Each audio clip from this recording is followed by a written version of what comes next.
Exactly Shiva, నువ్వు చెప్పింది 100% correct. And మనం తినే ఫుడ్ లో కూడా ఇప్పుడు కల్తీ అయిపోయింది. ఎక్కడ చూసినా మనకి కెమికల్ రియాక్షన్స్. లైక్ నువ్వు అన్నట్టు లైఫ్ స్పాన్ అనేది మన అమ్మమ్మ వాళ్ళు, మన ఓల్డ్ జనరేషన్ లో ఉన్న మన నానమ్మలు కావచ్చు, వీళ్ళ లైఫ్ స్పాన్ మనకి 100 సంవత్సరాలు 110 సంవత్సరాలు బతికిన వాళ్ళు కూడా ఉన్నారు. బట్ ఇప్పుడున్న జనరేషన్ లో మనం తినే ఫుడ్ ప్రతిదీ కల్తీ అవడం వల్ల మన లైఫ్ స్పాన్ లిటరలీ చెప్పాలంటే 40 అంటే కొంచెం కష్టంగానే అని చెప్పొచ్చు. అంటే మనం తినే ఫుడ్ అలాంటిది. అంటే ప్రతిదీ కూడా పంటలు కావచ్చు, ఏదైనా కూడా కెమికల్స్ ఎక్కువ యూజ్ చేయడం వల్ల కూడా మనకు తెలియకుండానే మన బాడీలో వేరే రియాక్షన్స్ అనేవి ఉంటూ ఉంటాయి. ఎగ్జాక్ట్లీ నువ్వు చెప్పింది అయితే కరెక్ట్. ఆలోచించాలి, ఇది కూడా అందరూ ఆలోచించాలి మనం. అండ్ ఇంకో వన్ థింగ్ ఏంటంటే, మనం వ్యవసాయం మీద చాలా మంది అంటే ఇక్కడ టెక్నాలజీ ఉన్నంత వరకు చాలా మందికి అవేర్నెస్ ఉంటది. అంటే లేని వాళ్ళు కూడా ఇంకా పల్లెటూరులో అంటే ఈ టెక్నాలజీని పరంగా అప్డేట్ అవ్వని వాళ్ళు కూడా చాలా మంది ఉన్నారు. వాళ్ళకి అంటే నువ్వు ఇచ్చే సజెషన్ ఏంటి? అంటే అవేర్నెస్ ఎలా కలిగించాలని నువ్వు కోరుకుంటావు ఈ టెక్నాలజీని వాడుకుని? అంటే కొంతమందికి యూట్యూబ్ ద్వారా కూడా, గూగుల్లో కానీ మనము ఎలా చేయొచ్చు, వాట్ ఈస్ వాట్ అని చాలా వచ్చేసినాయి అప్డేటెడ్ వర్షన్స్ కూడా. సో తెలియని వాళ్ళు కూడా, ఇప్పటికీ ఫోన్ అంటే తెలియని వాళ్ళు కూడా ఉన్నారు చాలా మంది. సో వాళ్ళకి వ్యవసాయ పరంగా నువ్వు ఈ టెక్నాలజీని వాడుకోవడంలో నువ్వు ఏం చెప్తావు? అవును మేడం, ఇప్పుడు ప్రస్తుతం చూసుకున్నట్టు మేడం, వ్యవసాయం చేసే వాళ్ళంటే రైతులు అనగానే అందరు గుర్తొచ్చినట్టు అన్ఎడ్యుకేటెడ్. అంటే ఒక రైతు అనేవాడు కనీసం ఒక 5వ తరగతి కూడా పాస్ కాని వ్యక్తులు వ్యవసాయం చేస్తామని చాలా మందికి తెలిసింది. అయితే రైతులు ఈరోజు ఇంకా వ్యవసాయంలో వెనుకడుగులో ఉండడానికి ప్రధాన కారణం ఏంటంటే రైతులు ఎడ్యుకేట్ అవుతలేరు.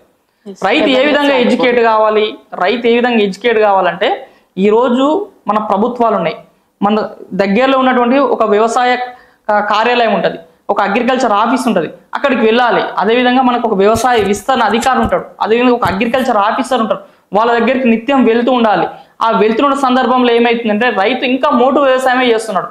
ఆ రైతులు శాస్త్రవేత్తల దగ్గరికి వెళ్ళాల్సిన అవసరం ఉంది.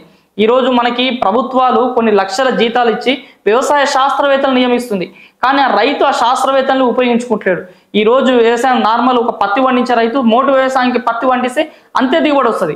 కానీ అదే మీరు మీ నాలెడ్జ్ని ఇంకా పెంచుకోవాలనుకుంటే ఈ శాస్త్రవేత్తల దగ్గరికి, వ్యవసాయ అధికారుల దగ్గరికి నిత్యం వెళ్తూ ఇంకా ఏమైనా పంటలు పండిస్తే బాగుంటుందా, కొత్త వంగడాలు ఏమైనా వస్తున్నాయా, ఏ టైంలో ఏ పురుగు మందు కొట్టాలి, ఏ టైంలో నీళ్ళు అందించాలి, ఏ టైంలో ఎలాంటి జాగ్రత్తలు తీసుకుంటే సూచనలు కొంచెం టెక్నికల్గా రైతులు చేసినట్టయితే ఇంకా దిగుబడి వచ్చే అవకాశం ఉంటుంది.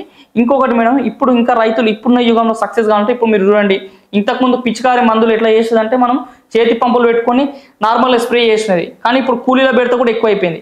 రైతులు అగ్రికల్చర్ డ్రోన్స్ అనేటివి మార్కెట్లో పెరగడం జరిగింది.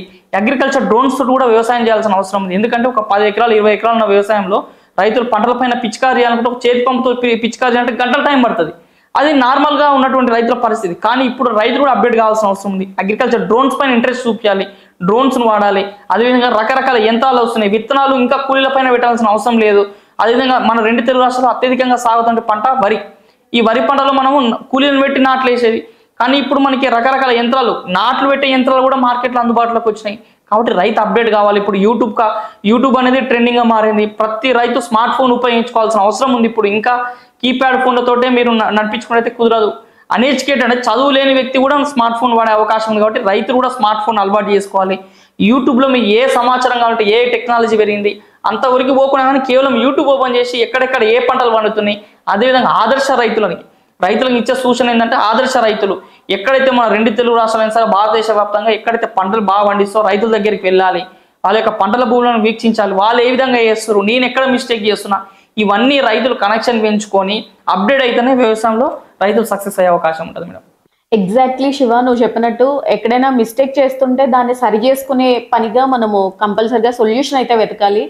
అండ్ ఇంకోటి ఏంటంటే, ఫార్మింగ్ చేస్తున్న స్టూడెంట్స్, వ్యవసాయం చేస్తున్న ప్రజెంట్ కావచ్చు, అంతకు ముందు కావచ్చు, వ్యవసాయం చేస్తున్నటువంటి స్టూడెంట్స్ పరిస్థితి ఒక అయోమయ గోచరంగా స్టార్ట్ అయింది. సో వాళ్ళకి నెక్స్ట్ ఏం చేయాలి, అసలు మేము ఫార్మింగ్ చేసేదే, వాళ్ళకి కొంచెం ఇంట్రెస్ట్ ఉండి కూడా వ్యవసాయం దాని మీద కోర్స్ చేస్తూ ఉన్నారు. సో అలాంటి స్టూడెంట్స్ లైఫ్ ఏం కావాలి? సో ఏం చెప్తావు నువ్వు? మేడం నిజంగా మేడం, ఈరోజు అగ్రికల్చర్ స్టూడెంట్స్ పరిస్థితి చూస్తే నిజంగా బాధాకరంగా ఉంది మేడం.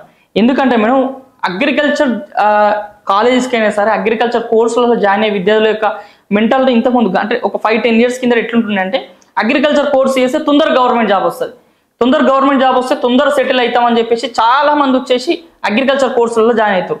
రెండోది అగ్రికల్చర్లో కూడా ఎక్కువ ఆపర్చునిటీస్ ఉంటాయి, ఎక్కువ జాబ్ ఆపర్చునిటీస్ ఉంటాయని చాలా మంది అగ్రికల్చర్ కోర్సులోకి వస్తారు. అగ్రికల్చర్ కోర్సులోకి వచ్చే వాళ్ళ స్టూడెంట్స్ పరిస్థితి ఎట్లుంటుంది అంటే మొత్తం highly talented madam. EAMCET rank, అదేవిధంగా అగ్రికల్చర్ పాలిటెక్నిక్ ఒక ఎంట్రన్స్ టెన్స్లో దాదాపు 95% ఎబో ఉన్నటువంటి స్టూడెంట్స్ మాత్రమే అగ్రికల్చర్ బీఎస్సీ అయినా సరే, అగ్రికల్చర్ డిప్లొమా అయినా సరే, ఎంఎస్సీ అగ్రికల్చర్, అందులో ఎక్కడ చూసినా ఒక మొద్దనటుడు కనిపించాడు. మొత్తం బ్రిలియంట్ స్టూడెంట్స్ వచ్చి అగ్రికల్చర్ కోర్సులో చేస్తారు. ఎందుకంటే వాళ్ళకి ఉద్యోగ అవకాశాలు ఉంటాయి, ప్రభుత్వం తరఫున మంచి మంచి ప్రభుత్వ ఉద్యోగాలు పడతాయని చాలా మంది వస్తుంటారు. కానీ ఈరోజు పరిస్థితి ఏమైపోయిందంటే మేడం, ఒక అగ్రికల్చర్ చదువు చదివి అగ్రికల్చర్ నాలెడ్జ్ని పొంది క్షేత్రస్థాయి నుండి రైతుకి సలహాలు ఇద్దాము, సలహాలు సూచనలు ఇద్దాం అన్నటువంటి పరిస్థితిలో ప్రభుత్వ ఉద్యోగాలు లేనటువంటి పరిస్థితి కనిపిస్తుంది మేడం. ఈరోజు ఒక ఎంఎస్సీ అగ్రికల్చర్ పిహెచ్డి చేసి అసిస్టెంట్ ప్రొఫెసర్లుగా మారాల్సినటువంటి విద్యార్థుల యొక్క పరిస్థితి ఈరోజు యూనివర్సిటీలకే పరిమితం అయిపోయి ఇంకా రోడ్ల మీద ఈరోజు మనందరూ తెలిసిందే బీటెక్ చేసే ఉద్యోగాలు లేవు. ఈరోజు పిహెచ్డి అదేవిధంగా ఎంఎస్సీ అగ్రికల్చర్ చేసినటువంటి విద్యార్థుల పరిస్థితి కూడా ఆ విధంగా అయిపోయింది.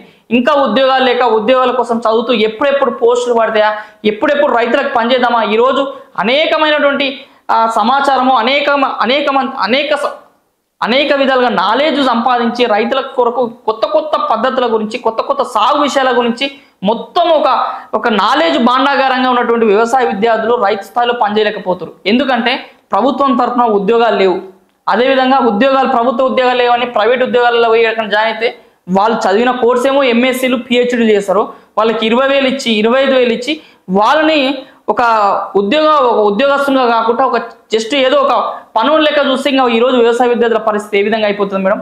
కాబట్టి చాలా మంది వ్యవసాయ విద్యార్థులు అసలు ఎంఎస్సీలు పిహెచ్డీలు చేసి ఈరోజు సరైన ఉద్యోగాలు లేక వాళ్ళు ఏం చేయాల్సిన, అసలు రైతు స్థాయిలో పనిచేయాల్సిన అవసరం ఉంది కానీ వాళ్ళు పనిచేయలేని పరిస్థితులు అయిపోయి అయోమయ పరిస్థితులు ఉన్నారు.